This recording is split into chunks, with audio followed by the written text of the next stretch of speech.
Everyone, welcome back to another episode of Aikman Bros Podcast. I'm James Aikman. And I'm Andrew Aikman. So, like always, we ask you guys for questions and comments and feedback, and so I'm going to continue the process of going over a few questions. So one is, will there be more in-depth experiences at the park? And so we are in the process of talking through what it looks like to offer something. We're still working on the name, but that would include basically everything you can do at the park. So the UTV right out in the drive-through, guided tour through part of the walkthrough, it would include all the different encounters that we currently offer and some that we are going to be offering in the future, and just as a way for people to kind of get the most for their experience. Would also include like the vet room that we do, the vet work with the drive-through, and then also the commissary, the kitchen that we prep all of our food. Correct. So you'd be seeing areas in the park that usually aren't open to the public to experience most of the time. What else have we talked about doing? Well, I think potentially starting next year, like the museum experience, we're going to kind of roll that into all of our adventures. So kind of one of those things to where people will kind of be able to come in and experience it, because a lot of people don't realize, you can kind of gift shop people kind of stress what the museum is, but until someone actually comes in here and walks in and sees the life-size animals close up and kind of interacts with them, they don't quite know what that experience is. So I think we're going to kind of incorporate the museum into the different adventures that we have to offer. So it's kind of one big kind of price that people come in. Since the museum is accessible from the walkthrough side, it kind of just makes sense that we kind of include that into the overall adventure side of things. So it's another thing coming down the pipeline. And then something we're kind of in the early stages of developing, kind of more so for kids. We just kind of piloted the program on this past Friday, but doing some kind of junior zookeeper program where kids can come in, they can help with different chores, cleaning, feeding, different things like that. So we're still talking through what that looks like, but we're hoping to be able to offer something like that in the future as well. And then I think, we touched a little bit on it in the last podcast before, but some potentially new encounters coming. Talking about bringing kangaroo encounters back, doing some sort of ostrich encounter. We have Sonny and Cher that are kind of the greeters at the park when you walk into the walkthrough area, that they are very curious in terms of, he takes like behind the scenes out there onto the deck. So trying to figure out a way to have a little more interaction with them, with the general public. Yeah, because everyone behind the scenes that we take out there, they love them. People are dying laughing. People think they're brave until they get up close to the ostrich, and then they get scared and hesitate and panic. So everybody usually has a fun time with it. So I think we're going to try to figure out how to offer that to everyone as another encounter option. But with the ostriches, it's kind of a good tie into the next question. So what new attractions will be at the museum? What you see on the table here are going to be the four big pieces that would be coming in next. The date on that is still unclear, but these guys are compared to a 6-foot man. So that's what this scale represents. So that's how big they'd be. So I mentioned the ostrich. This one kind of hidden behind this guy, the Dinornis, it's kind of a 12-foot tall emu ostrich type of bird. And so I think that'll definitely get people's attention. But then you can see the other ones here. I don't know how much detail you want to go in on them. Well, I think maybe on the very first podcast, we touched on a little bit about kind of our process when it comes to the large pieces that go for the museum. So these are the paint samples that we got for these four new pieces that haven't been started yet, but when that process starts, we'll kind of be that farther along in the game, so to speak. basically everything will be ready to go, start printing out and start kind of putting them all together. So these are the actual paint samples. So these are, like you said, a 1/10 scale representation of what they will be like in real life.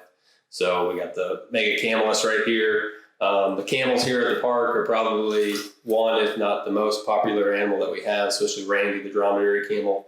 So we knew we always wanted to kind of have a representation of that in the prehistoric realm. And it just so happened that there used to be a giant camel that roamed North America. So right here in our backyard, this guy used to roam. So this one will definitely be kind of a showstopper piece. Basically, it has a shoulder height of around 11 and a half feet. So especially kids will be able to kind of get all the way underneath them and not even be able to touch his belly to a certain extent. Moving on, kind of right behind John Hammond there, we got our Gigantopithecus. So ape type of species that kind of resembles the Bigfoot, Sasquatch, kind of Yeti type of species. And that's kind of why we went maybe not the most scientifically accurate pose, but we wanted to kind of just emphasize the sheer size of this guy. So he stands right around 10 feet tall. He will be one that'll have a cool kind of background that we were able to put on the big garage door. That's actually how we get pieces in and out, because they are so big. We had to go a little bigger route than just a normal size door getting these guys in. So we were able to have that door sponsored, so it has a nice kind of jungle-like background on the background of it. So real good one to get a picture taken once he arrives. And then finally, kind of more the okapi giraffe type of family is the Citotherium. Just another very unique and kind of interesting type of animal that, like I said, a lot of people don't even realize that used to roam here. So definitely big pieces. Definitely will kind of fill out this phase that we opened this past year of the museum. So we are excited to get those and kind of be able to show those guys off along with the other big pieces that we have. And if you haven't been to the museum and you've seen the Carnotaurus, that's our biggest piece. Some of these guys are actually going to be taller than what the Carnotaurus is even. So these are definitely some big pieces. It's possible kids might run in there and run right by the legs and not even realize that there's something above them, massive above them. So, well, these are also, so like the Carnotaurus, that was our first test in having a piece that was so big it needed to come in pieces. So we did learn a lot from that piece in terms of maybe better ways to kind of do that in the future. So we're excited of these guys seeing how they come out and having that be the kind of the stepping stone to get to those eventually even larger pieces that we have kind of in mind down the road for future phases. So everything with the museum, once we get to kind of to the point that we're at now, every new phase is almost kind of a little bit of a R&D type of scenario where, you know, we do the research and development, and it's either something that we're going to continue on and continue to improve, or it's something that we're going to have to tweak quite a bit. So with Carnotaurus, there was some seams that we didn't necessarily like when we first got it here. So we're hoping that these guys will be a little more seamless, and maybe we can cut kind of the weight down a little bit on these guys, because Carnotaurus was a very, very heavy, beefy piece that they went a little overboard with the internal structure. So I think they learned quite a bit in terms of making that one kind of to be able to. So it was over 2,000 pounds, wasn't it? Yeah. Closer probably to, once 2 legs, probably closer to 3,000 pounds. Because the legs actually had to be filled with concrete just to kind of, again, support the overall weight of the body. And kind of, since it is a 2-legged animal as opposed to a 4-legged animal, you have a lot more pressure on two points as opposed to 4 points that can kind of spread that weight out a little bit. So it was an engineering challenge, but we're happy with that result, but we know that we can do some improvements on that moving forward. So these guys are kind of that next evolutionary stage of kind of getting the process down to where we feel comfortable when we start getting into 40-foot, 50-foot long pieces that are 18 feet tall type of thing. So, but yeah. So, the Carnotaurus, like I said, is our biggest piece, and then it will look tiny compared to some of the future pieces that would be coming. So, kind of trying to use each phase between now and then to work out the kinks, reduce the weight, and hide the seams as well as possible, so we can do bigger pieces easier in the future. Yep. But next question, something a lot of people, when I'm doing tours and I tell them he lives in a 2-story White House, I live in the big log cabin behind the hyenas, everyone thinks, oh my gosh, this is so amazing. And it is. So my immediate thought is that I'm very blessed to be able to live on site. A lot of cool things. We've had different animals in our house that we needed to help raise or get used to people. I think I was just thinking about this the other day. In my house, over the last few years, we've had owls, we've had different ducks, we've had pheasants, we've had squirrels, we've had porcupines, kangaroos, wallabies. Had a serval in there for a period of time. That might have been it. But at the park working, always something new that pops up every day. Living here is kind of the same way, but we do live on site, so we don't really have a break. That would be the biggest. Pretty much every hour of the day, we have been having to do something. So throughout the middle of the night, if like when we're in storm season and we have a bad storm that kind of, if you're at home and it wakes you up in the middle of the night, you're like, wow, it's bad out. Well, we have that same feeling, but we actually have to go the next step and make sure that a tree didn't fall on a fence line or something like that. So there's been numerous times where it's in the middle of the night, early morning, that I'm out looking at fence lines, just kind of checking everything over.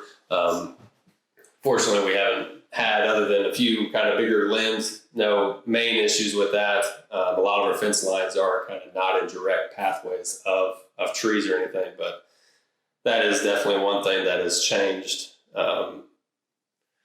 before living at a wildlife park till now. I mean, I always tell people, you about have to have someone on site 24/7 with a place like this, because nothing is within the hours of 9 a.m. to 5 p.m. for sure. I mean, anything and everything would be possible. We were just talking last podcast that we had a couple animals come in at 11:30 at night. So there are multiple things that kind of happen regardless of what time of day or night it is. And so it is a convenience factor for sure, being on site and being able to react as quickly as possible.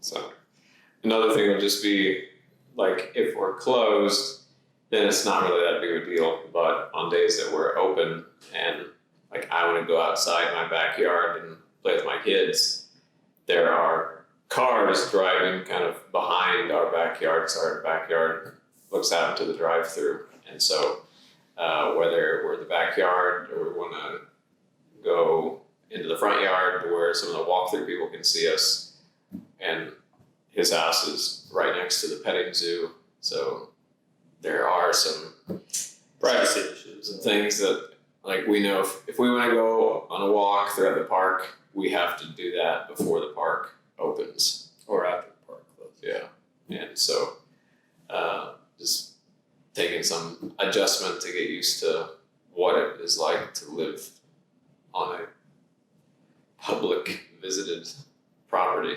But I would say that both of us, we would much rather prefer to live on site than not. Well, yeah, I don't know about you, but I can't envision a scenario unless I'm really old, retired, and not hardly doing anything at the park where I would be comfortable living off-site after having the setup like we do. Just, like I said, more so from a security standpoint and just checking on animals and that sort of thing. It's Well, I would say the first year we bought the property, I did not live out here, so I lived in Arthurville at that time. That just happened to be first year we were working very long hours, starting at 6 in the morning, sometimes ending at 7 or 8 at night. So I would go home for lunch. Arthur is not that far away, about 5 miles. So we're talking 7 to 10 minutes to get there, 7 to 10 minutes to get back. But I would see my son at lunch, and that was sometimes I'd get home and he was already in bed, or I'd be waking up before he woke up. And that was something we knew that something had to change. And so moving out here was easily the best decision we've ever made, because then I could pop in and see them, or they could come out and see me.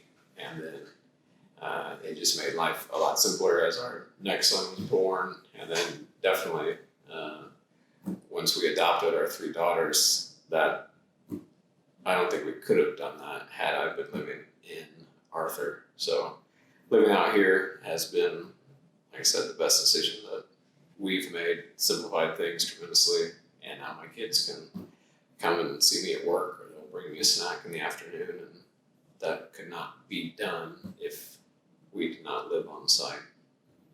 So Well, and probably just kind of going back to almost necessary to have someone living on site. So the situation that is kind of, I always go back to in that scenario, I don't know if you want me to tell this or not, but I'll try to describe it the best I can where it's not that crazy of a scenario. But so how our park is set up. So the drive-through has its fence and everything, and then the walk-through area where we live, the walking, where the public goes, all of that has a perimeter fence in it. So before I get into this story, that perimeter fence was never compromised or anything like that.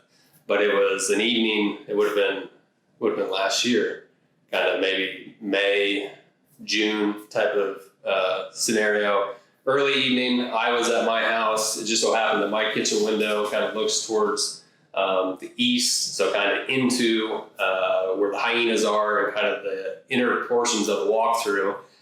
And it was probably 6:30, starting to get dusk, but still plenty of light out. And I just happened to look up out of my kitchen window, and I see a water buffalo in my backyard walking by. So obviously that's not where the water buffalo should be by any means. So I immediately ran out and found our other 3 water buffalo over by our big Christmas tree, just that we light up during Pathway of the Lights, just absolutely going to town on it. So obviously something had happened that the water buffalo got into the, on the pathways of the walkthrough. So immediately I called him, and I'm at home. Sometimes it's hit or miss if he actually picks up his phone immediately, but this is one of those times where he did pick up his phone. I kind of told him what the situation was, and that at the moment, at this time, we had no idea how they actually got out or anything like this. So we were thinking worst case scenario, is there some sort of perimeter fence down or something like that that was able to get them into the walkthrough, and are they the only animals in here? So that was kind of when we kind of corralled them to an area where we could confine them to, for the moment, we kind of did a little investigating and found out. So the water buffalo are one of those animals that they do swim across the pond. So if you guys have ever come out, did some of those adventure trails out in the walkthrough, there's a meadow on the other side of the pond that for the most part is only accessible from swimming across the pond into this area. So the water buffalo do it and the elk do it pretty much on a regular basis during the summer months. So what had happened was, for whatever reason, I'm pretty sure it was probably Charlie, the big male water buffalo.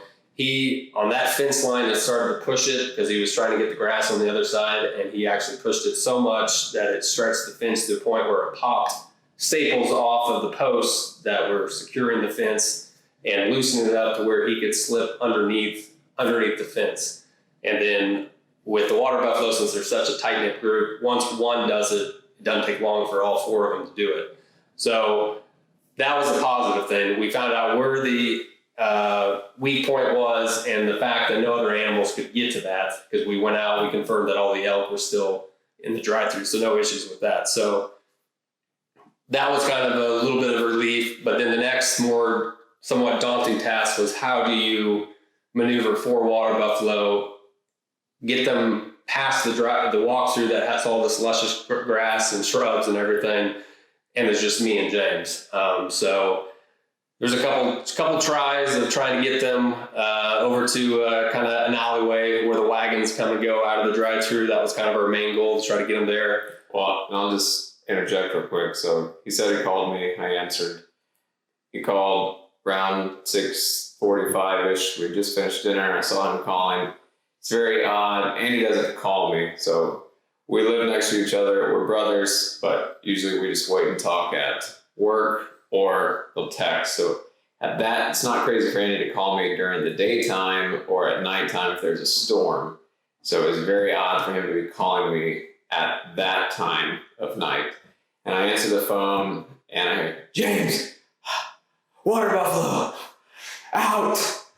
And so at this point, I was chasing them to make sure, because I didn't know if the gate's on the walkthrough. So then I told Kelsey, I've got to go. And so got my shoes on, ran down to where he was. And so what he's talking about, herding them into the wagon area where they were, there was a trail that kind of loops down, and then it kind of continues on around the North American Porcupine Dome, but our service road cuts right through there. So we wanted to try to get them down the service road.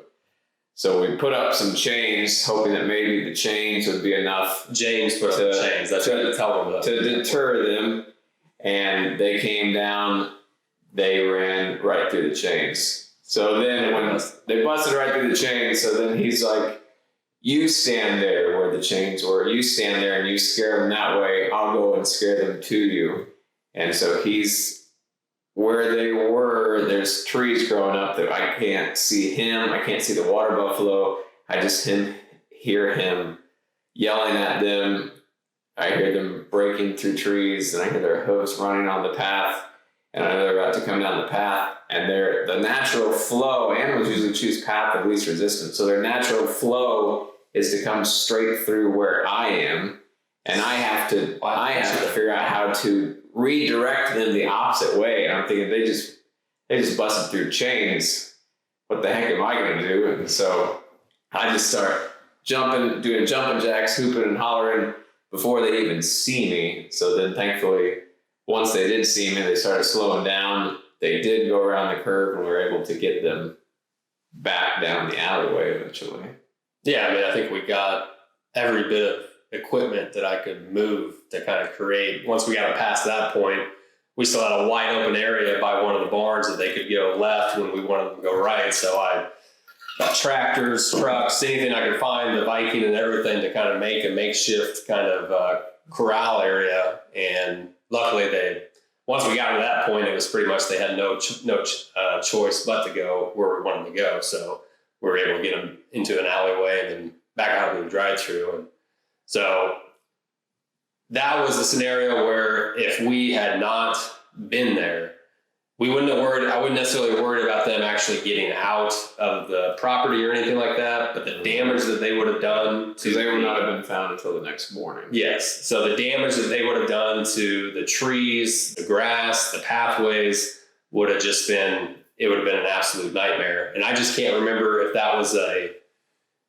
if we were going to be open that next day or if we weren't going to be open that next day. But definitely that would have been just this terrible start to a day if it was a day that, we got about 2 hours to get everything ready for the public. And so that would have been an example that we tell all of our new people and even our intern volunteers, you have to be flexible. So you could have a plan in place for that day, and you come in the morning, something's happened and throws your whole plan out the window. That coming into that would have been a day wrecker for sure. Well, yeah, I mean, in that regard, I think it was either year 1 or start of year 2. In the wintertime, we had all of our hay was put in the barn, and then we had basically where any of the animals that were coming in for the winter, they had kind of a big area in that same barn. There was a service door that we would go in and out of. Well, someone broke through that service door kind of the night before. And so when I walked in, I'm pretty sure it was a Sunday because I'm the only one that does things Sunday morning. When I walked in, it was just absolute a mess. Everything had gotten into the hay that was neatly put up. At this point, we were still using bagged feed, and we hadn't been switched over to the bulk feed that's in the kind of a more protected container outside of animal space. So they had just completely ripped open, I don't know how many bags of food and just scattered everywhere. So fortunately, those sort of incidences don't happen too often, but that was definitely something I wasn't expecting walking into that morning, just like I wasn't expecting to see a water buffalo outside my kitchen window. I expect to see when it's a certain time of day, looking out my kitchen window, hyenas in their area, but not a 2,000 pound water buffalo just kind of walking on by like it's no big deal. So that's just kind of the most frequent thing that kind of happened, and that definitely the weak links that kind of they were able to force their way through that fence line. It's kind of made us rethink some of those areas where we went back, reinforced everything just to make sure that a situation like that can't happen again. And just a unique story that a lot of people don't have the kind of the means to live something like that. So bottom line is the pros outweigh the cons in regards to living at a wildlife park. Yes. So especially when you own that wildlife park. So kind of continuing on with our weekly animal spotlight. So today we're talking about our servals. We have two servals, Napoleon and Savannah. They came to us from a cattery down in Oklahoma where they were breeding servals with a domestic house cat to get a cat called a Savannah cat. So that's where our female serval got her name. So she is 100% serval, but her name is Savannah. So Savannahs would kind of be equivalent to our wolf dogs, part wild, part domestic. They were originally created to be a loophole. So somebody could have a cat looked like a serval that wasn't technically a serval. A new lady took that over. She was wanting to downsize, knew they would have a better home here. So I think that was in September of 16. That's when they came to the park. Yeah, I drove to Oklahoma, picked them up, and brought them back. And so they had been in about 800 square feet, and now they're in about 4,500 square feet. Yeah. We get a ton of people that call them cheetahs in regards to misconceptions. I will describe them as a mini cheetah, but even after I tell them they're servals, people still call them cheetahs, or why are your cheetahs so small? I'm actually shocked we haven't got anybody saying, how come you don't feed your cheetahs more or something like that, because they're so small. They're not cheetahs. They weigh about 30 pounds. Small African cats, kind of like the bobcat of Africa. So they do have a shorter tail, just it is longer than a bobcat. And interesting thing about the servals, they have the biggest ears, the longest body, and the longest legs proportionally out of any of the cat species. So they're also the most proficient hunters out of any of the cat species. In terms of usually when they go out in the wild, when they go out to hunt something, they actually do come back with something. And that's partly because of what you just touched on, but also from a agility standpoint and then like a leaping standpoint, they are pretty insane in terms of what they can do. So they can catch a bird out of the air about 10 feet up. Yeah. So definitely well equipped to hunt small game, which it's also, people often ask us, does this animal make a good pet? Does that animal make a good pet? We tell people any animal that has wild in it does not make a good pet, but people wanting savannas, for example, because they want a serval and they can't have it in their state, they will get a savanna thinking it's cool to have a cat like that, thinking it's a bigger house cat. But when you have a cat that can jump up and hang from your ceiling fan, just that ability is going to cause problems that most people don't think about. So we do not recommend servals as pets or even savannas as pets. And I think I hear a lot of people say, "Oh, I've heard of savannas. They're really expensive." So I'm assuming we're talking about multiple thousands of dollars. So that's probably a deterrent for a lot of people to buy them. But if you're thinking about it, I would probably advise against it. But another kind of misconception is when people kind of read the facts of them on kind of the informational boards. And this kind of goes more so not just with servals, but with a lot of our animals.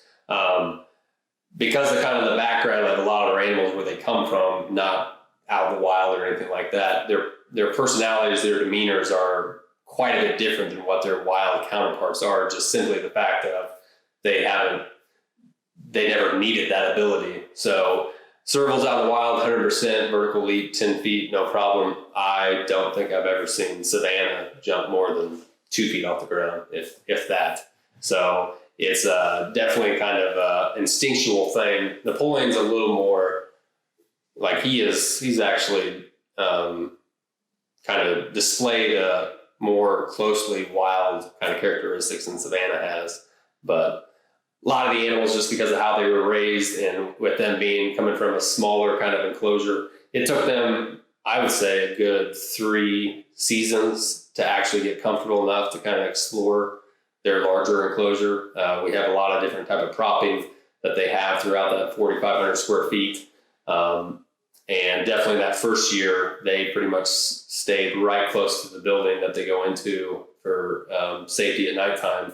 And I mean, even today, there are some days that they're camped out right by that building, but they explore a little bit more and they're a little more comfortable with the larger area than what they were right from the get-go. So again, not a normal kind of characteristic when we're talking about something that might have came like from the wild or, that would absolutely love to have that additional space. These guys, just how they were raised, they're a little more timid in that regard. So, all right.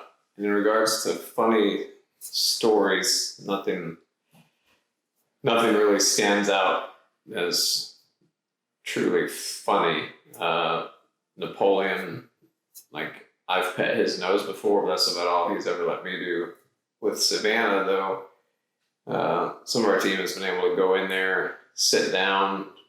She'll eventually start coming, brush up against arms or legs, and then sometimes it's curled up in your lap. Yeah, Savannah's definitely the more, I guess, playful one. Napoleon kind of likes to keep to himself. But. So then in my morning tours, like 10 o'clock, 11 o'clock, those tours, sometimes people will see Napoleon pacing back and forth along a section of fence. And so there are birds that nest in the bushes on the other side of that fence. And so I always tell people he's trying to figure out how to get to those birds, which they laugh about, but he obviously can't get to them.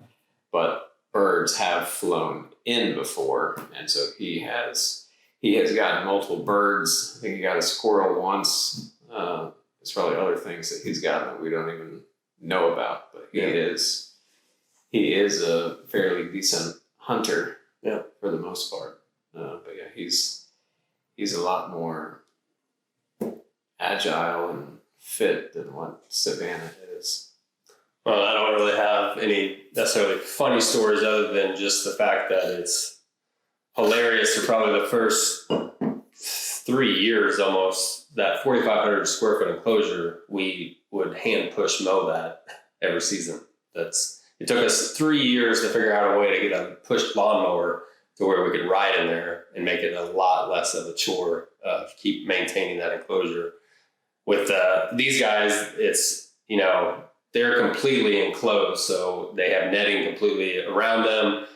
Again, it goes back to their vertical leaping abilities. So when we initially built the enclosure, the only access point to get in and out of that enclosure was through their kind of their building, their night building that they go into. So we're talking just more or less a standard 3-foot wide door that you have at for your front door. So it was challenging, to say the least, in terms of when it was kind of the middle of mowing season, having to mow that every week, just how much time we wasted. And then when we figured out a way to put an exterior door gate on the enclosure that allowed us to get a riding lawnmower in there that cut that into half the time, if not more than that. It's a little depressing that we went 3 years with not doing it that way. So joke's on us. Yeah. So that's pretty much all there is on our circles. So again, just want to keep encouraging you guys to throw out comments or questions or thoughts or things you'd like to see us talk about or discuss. We appreciate you tuning in, and we will see you next time. Let